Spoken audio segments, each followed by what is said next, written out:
Today I'll just be going over a quick, easy add-on for Google Slides that can make it really useful, especially for kids that don't necessarily either speak your language or who speak multiple languages, or even if they're doing a project over something that is based in a different country and they want to spell it using the right accents and the right lettering, but they can't find it on their keyboard. And so an easy way to do it is something called Easy Accents.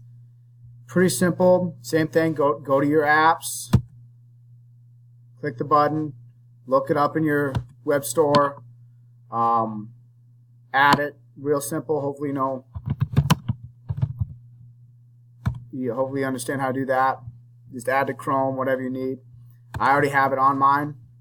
And so why this is such a great thing is, like I said, when students are making Google Slides, and they want to actually either do it in their native language or there's something in the title or there's information that has specific accents because of just where the information is getting from, they can use it. And pretty simple how you use it. It's just another add-on. You come here and you go to Easy Accents and hit Start. And as you can see, it'll pop up over here like always, like most of your add-ons will. And then you can click whatever language you want. And obviously French and Spanish are very popular since they are the ones, the classes that usually schools are offering.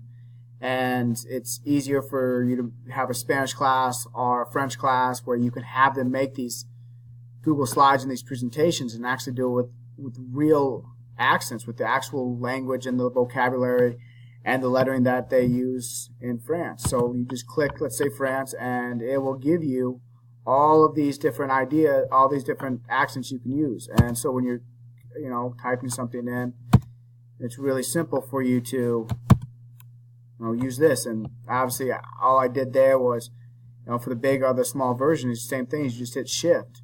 All I have to do, let's say I want an A, a small a, just click just the button. It'll give you what you need. If I want to click a big button, or I have the uppercase, just hit Shift on your keyboard. Click it, and it'll give you the large case. It has a lot of different things you can use, so a lot of different languages, which is nice. I know in my class I have several students that don't speak English. They have Spanish, they are French, and so it really helps us communicate by using this tool. So obviously for Spanish, I can go down here, find Spanish, and then it'll pull up all the accents that I would potentially need to have an effective Google Slide.